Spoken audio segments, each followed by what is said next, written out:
आज सत्ता प्राप्ति के लिए 3 शब्द बड़े महत्वपूर्ण हो गए, मुसलमान, पाकिस्तान और कश्मीर। इसमें एक शब्द और जुड़ गया है, राम का। अब वो सत्ता प्राप्त करने के लिए केवल कश्मीर, पाकिस्तान और मुसलमान का नाम नहीं लेते, बल्कि सत्ता प्राप्त करने के लिए राम को एक हथियार के तौर पर ही इस्तेमाल नहीं कर रहे हैं। राम शब्द एक आतंक का पर्याय बना दिया उन्होंने। अभी की घटना आज एक वीडियो में देख रहा था, तेलंगाना की। वहाँ एक मुस्लिम को बेरहमी से पीटा जा रहा है। उसकी प्रेग्नेंट वाइफ और उनके घर वाले उसको बचाने का प्रयास कर रहे हैं और पीटने वाले बीच बीच में जय श्री राम का नारा लगा रहे हैं। आपने तो राम को भी आतंक का पर्याय बना दिया, तो आप तो राम की भी न हुए। आपसे ज्यादा बड़ा गद्दार इस देश में कोई हो नहीं सकता। हम जिंदे रहे ना रहे ये महत्वपूर्ण नहीं है, भारत का संविधान बचेगा या नहीं बचेगा, भारत का प्रजातंत्र बचेगा या नहीं बचेगा, ये महत्वपूर्ण है। डर से काम चलने वाला नहीं है, डर को छोड़ना होगा। किस किस को जेल में डालोगे? और एक बात मैं आज क्लियर कर दूं, जैसा इम्तियाज साहब कह रहे थे कि मुसलमान को याद किए बिना तो उनको खाना नहीं पचता। मुसलमान केवल इस्तेमाल किया जा रहा है शब्द, असली खतरा इन्हें मुसलमान से नहीं है। क्योंकि जो सामाजिक व्यवस्था जाति और वर्ण पर आधारित है, उसको खतरा मुसलमान से, ईसाई से नहीं है, उसको खतरा अम्बेडकरवाद से है। जो देश में हो रहा है, हमें देखना होगा। जब नए संसद भवन का शिलान्यास हुआ था, मैं उस भारत का कोई अपना एक धर्म नहीं है, भारत की सरकार का कोई अपना धर्म नहीं है। चाहे कोई राष्ट्रपति की कुर्सी पे हो, चाहे प्रधानमंत्री की हो, उसका व्यक्तिगत तौर पे अपना धर्म हो सकता है, नहीं होगा, है। वो अपने घर के कोई आयोजन करे, कोई कार्यक्रम करे, वो अपने धर्म के धर्मगुरु को बुला के संस्कार करे, हमें कोई एतराज नहीं है। लेकिन देश की संसद किसी व्यक्ति की नहीं है, किसी पॉलिटिकल पार्टी की नहीं है। उस संसद का जब शिलान्यास होता है और उसमें केवल एक धर्म विशेष के धर्म गुरुओं को बुलाया जाता है, ब्राह्मणों को बुलाया जाता है, संस्कार कराया जाता है, उसमें सारे देश की पॉलिटिकल पार्टियों का चुप्पी साध लेना किस बात का डर है? धर्म गुरुओं को बुलाकर अगर संस्कार आप करते हैं सरकारी कार्यक्रम का, जैसे अलग अलग विभागों के कार्यक्रम होते हैं, चाहे वो संसद का शिलान्यास हो या राज्य की विधानसभा का शिलान्यास हो या किसी भी बिल्डिंग का उद्घाटन हो, उसमें सरकार किसी धर्म विशेष के धर्म गुरु को बुलाकर अगर संस्कार करती है तो वो देश के साथ धोखा है, भारत के संविधान के साथ धोखा है।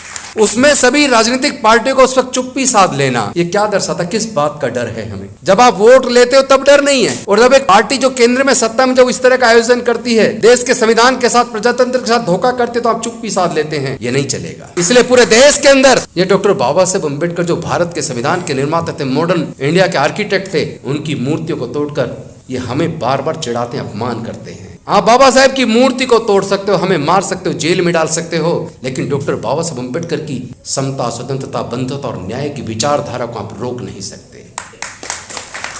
कितने युवक जेल के अंदर पड़े हुए हैं कि उन्होंने भड़काऊ भाषण दिया। अरे ऐसे कितने लोग हैं जो रोज भड़काऊ भाषण देते हैं और संसद के अंदर, सत्ताधारी दल के अंदर सांसद हैं, उनके खिलाफ कोई मुकदमा नहीं। इम्तियाज साहब सही कह रहे थे, अल्टीमेटली सुप्रीम कोर्ट को ऑर्डर करना पड़ा।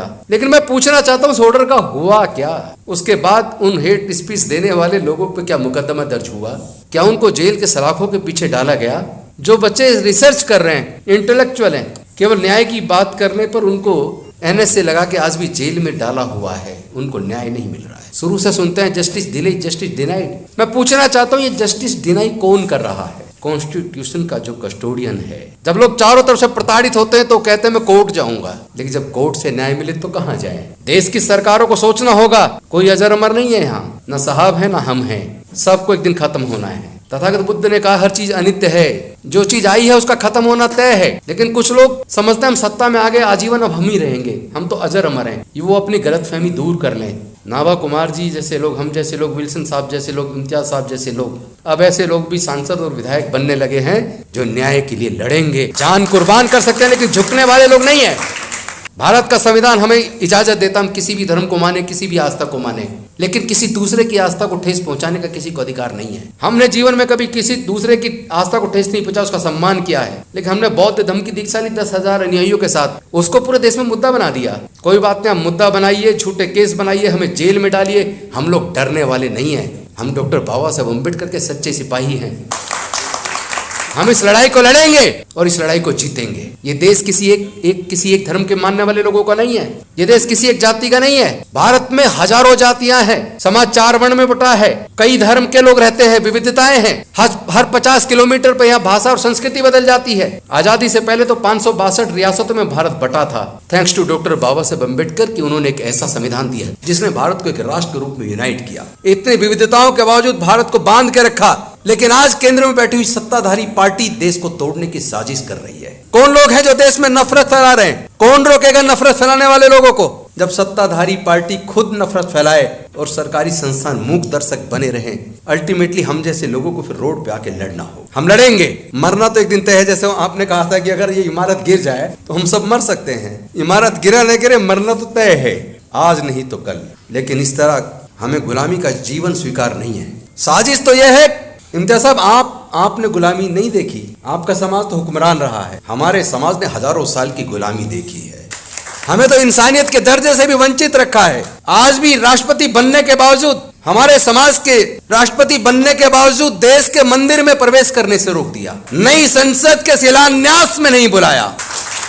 और अब देश की नई संसद जब बन के तैयार है, फिर से देश के साथ एक धोखा। एक तरफ तो वो आदिवासी, ऊपर से महिला, लेकिन जिनके धर्म शास्त्रों में देश की अनुसूचित जाति, जनजाति और महिलाओं के लिए कोई इज्जत ना हो, वहां उनको वो शिलान्यास के लिए बुलाएंगे, ये तो मैं उम्मीद नहीं कर सकता। लेकिन उनको ये एहसास जरूर करा दूं कि आप देश को तोड़ना बंद करो, जाति धर्म के नाम पे बांटना बंद करो। आपकी सारी साजिशें 2024 तक हम उजागर कर देंगे और आपको कामयाब नहीं होने देंगे। हमने तो एक और संकल्प लिया है, क्योंकि जब दंगे होते हैं तो दंगों में इस्तेमाल कम पढ़े लिखे लोगों का, खासतौर पर अनुसूचित जाति, जनजाति और पिछड़े वर्ग के लोगों का किया जाता है। जितने धार्मिक जुलूस निकलते हैं, उन जुलूसों में जो लोग तलवारें लहराते हैं, उसमें भी इस्तेमाल अनुसूचित जाति, जनजाति, पिछड़े वर्ग के लोगों का होता है। तो हमने संकल्प किया, अपने लोगों को इस अंधविश्वास और पाखंडवाद से बाहर निकालेंगे। अपने लोगों को अब हम इस्तेमाल होने से रोकेंगे, क्योंकि जब दंगे होते हैं तो दंगे में इंसान मरता है, गरीबी मरता है। या तो आदमी मर गया, और अगर उसने किसी को मार दिया तो वो जेल गया, और जेल जाने के बाद उसके माँ बाप घर की प्रॉपर्टी बेच के उसको बचाने के लिए कोर्ट के चक्कर लगाते हैं। आप रिकॉर्ड उठा के देख लीजिए, दंगों में जितने लोग मारे गए या जितने लोग जेल गए, जिनके खिलाफ मुकदमे दर्ज हैं, मुकदमे चल रहे हैं, उसके अंदर 95% से ज्यादा अनुसूचित जाति, जनजाति, पिछड़े वर्ग के लोग मिलेंगे। हमारा इस्तेमाल करके सत्ता को पाते हो, हमारे इस्तेमाल करके देश के सारे संसाधनों पे कब्जा कर लिया, लेकिन अब हमें ये स्वीकार नहीं है। सवाल मानवता का है, सवाल देश को और देश के संविधान को बचाने का है। संविधान इंसानियत को बचाने का है। जाति धर्म जब नहीं थी तब भी इंसान था। जातियां तो चालाक इंसानों ने बनाई हैं, और धर्म की अलग अलग समय पर अलग अलग तरीके से मानवता के कल्याण के लिए उत्पत्ति हुई, लेकिन उसका इस्तेमाल मानवता को खत्म करने के लिए किया जा रहा है, जिसे अब रोकने का समय आ गया है। देश को बचाने के लिए हम सब लोग मिलकर एकजुट होकर, अनुसूचित जाति, जनजाति और पिछड़े वर्ग के और माइनॉरिटी के लोग नहीं, बल्कि दूसरे धर्मों के, दूसरे जातियों के भी लोग, जो लोग मानवता पसंद है, जो भारत से प्यार करते हैं, जो अपने आप को भारतीय कहलाने पे गर्व करते हैं, उन सब लोग को मिलकर एकजुट होकर भारत को बचाने के लिए, भारत के संविधान और प्रजातंत्र को बचाने के लिए एकजुट होकर इस लड़ाई को लड़ना होगा, और 2024 में इस अहंकारी सत्ता को जवाब देना होगा। इन्हीं शब्दों के साथ, चूंकि आप लंबे समय से बैठे हैं, अपनी वाणी को यहीं विराम देता हूं। बहुत बहुत धन्यवाद। जय भीम, जय भारत, जोहार।